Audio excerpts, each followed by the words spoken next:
The year 1914, a world on the brink. Few could have imagined the horrors about to unfold. Europe, a continent steeped in history and tradition, was about to be consumed by war. A war so devastating, so all-encompassing that it would forever be known as the Great War. This was the first global conflict of its kind, a clash of empires and ideologies that would leave millions dead and the world forever changed. The world watched in disbelief as the dominoes began to fall. Alliances, forged in the name of security, now served as pathways to destruction. What began as a localized conflict in the Balkans quickly escalated into a global conflagration. The assassination of Archduke Franz Ferdinand, heir to the Austro-Hungarian throne on June 28, 1914, proved to be the spark that ignited the powder keg. Austria-Hungary, blaming Serbia for the assassination, issued an ultimatum with impossible demands. Serbia, backed by Russia, refused to comply fully. The intricate web of alliances meant to deter aggression now propelled the continent towards the abyss. Germany, allied with Austria-Hungary, declared war on Russia and its ally, France. The German war plan, known as the Schlieffen Plan, hinged on a rapid knockout blow against France. German troops poured through neutral Belgium, their advance slowed only by fierce Belgian resistance and logistical challenges. The world watched in horror as the continent descended into the chaos of war. The assassination of Archduke Franz Ferdinand was the catalyst, but the roots of the war ran far deeper. Europe in the early 20th century was a cauldron of simmering tensions. Nationalism, imperialism, and militarism had created a volatile mix. The great powers of Europe, Germany, Austria, Hungary, Russia, France, and Great Britain, found themselves locked in a dangerous game of power politics. Nationalism, a potent force, fueled ambitions for independence and unification. In the Balkans, known as the powder keg of Europe, ethnic groups chafed under Ottoman and Austro-Hungarian rule. The Ottoman Empire, once a mighty power, was in decline, leaving a power vacuum in the Balkans. Imperialism, the pursuit of colonial empires, further exacerbated tensions. European powers competed for colonies in Africa and Asia, leading to friction and mistrust. The race for colonies created a climate of rivalry and suspicion. Germany, a latecomer to the colonial game, felt increasingly hemmed in by its rivals. Militarism, the glorification of military strength, further fueled the arms race. European nations poured vast sums into building up their armies and navies. Conscription, the drafting of civilians into military service, became commonplace. By 1914, Europe was an armed camp poised for war. The assassination of Archduke Franz Ferdinand provided the spark. The Western Front, a 400-mile scar across the face of Europe. From the English Channel to the Swiss border, a nightmarish landscape of trenches, barbed wire, and machine guns defined a new kind of warfare. This was not the war of movement envisioned by generals. This was a war of attrition, a grinding struggle for yards of mud. The Battle of the Somme, launched on July 1st, 1916, epitomized the horrors of trench warfare.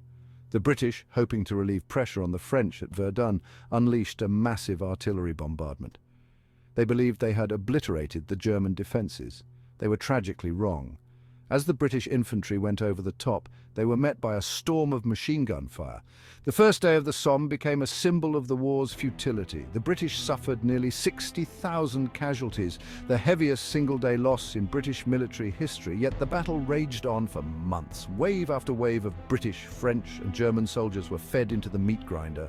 The Somme became a battle of attrition, a grim calculus of death. For every yard gained, countless lives were lost. The battle dragged on for 4.5 months, claiming over 1 million casualties from all sides. When the mud finally settled in November 1916, the front lines had moved only a few miles. The Somme remains a haunting reminder of the human cost of war. Section 4. Across the Atlantic. The US enters the fray. The United States, initially neutral, watched the war in Europe with a mixture of horror and fascination. The sinking of the Lusitania in 1915, a British passenger liner torpedoed by a German U-boat, outraged American public opinion. Yet President Woodrow Wilson, committed to neutrality, resisted calls for war. Germany's unrestricted submarine warfare campaign, however, pushed the United States closer to intervention. In 1917, Germany declared its intent to sink any ship, neutral or belligerent, found in British waters. This, coupled with the discovery of the Zimmermann telegram, a secret German proposal to Mexico to ally against the United States, proved to be the tipping point. On April 6, 1917, the United States declared war on Germany.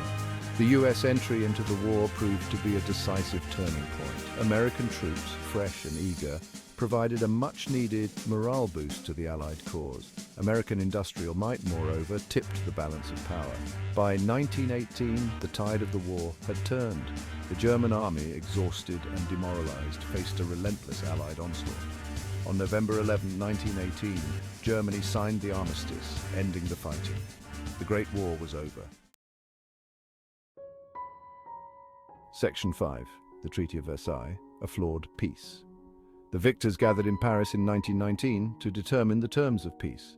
The Treaty of Versailles, signed on June 28, 1919, officially ended the war. But the treaty, rather than laying the groundwork for a lasting peace, sowed the seeds of future conflict. The treaty, shaped by the victors' desire for revenge and retribution, imposed harsh punishments on Germany. Germany was forced to accept sole responsibility for the war and saddled with crippling war reparations. Germany lost territory, its military was severely restricted, and its economy was devastated. The Treaty of Versailles, while understandable in the context of the time, proved to be deeply flawed. The harsh terms imposed on Germany created resentment and instability in the heart of Europe. The treaty, moreover, failed to address the underlying causes of the war: nationalism, imperialism, and militarism. Many historians argue that the Treaty of Versailles, rather than preventing another war, made it inevitable. The resentment it engendered in Germany, coupled with the economic and political instability it created, contributed to the rise of extremism and the outbreak of World War II just 2 decades later. Section 6. Europe in ruins. The war's devastating toll. World War I left Europe in ruins. The war claimed the lives of an estimated 15 to 22 million people. Millions more were wounded, both physically and psychologically. The war shattered empires, redrew the map of Europe, and ushered in an era of uncertainty and instability. The war had a profound impact on the lives of ordinary people. Millions were displaced from their homes. Families were torn apart. The war led to food shortages, economic hardship, and social upheaval. The Spanish flu pandemic of 1918 to 1919, exacerbated by the war's devastation, claimed millions more lives. The war accelerated the decline of Europe as the world's dominant power. The United States, which emerged from the war relatively unscathed, assumed a more prominent role on the world stage. The war also led to the rise of new ideologies, such as communism and fascism, that would shape the 20th century. Section 7. A world transformed, the legacy of World War I. World War I was a watershed event in human history. It marked the end of an era, the end of the old order.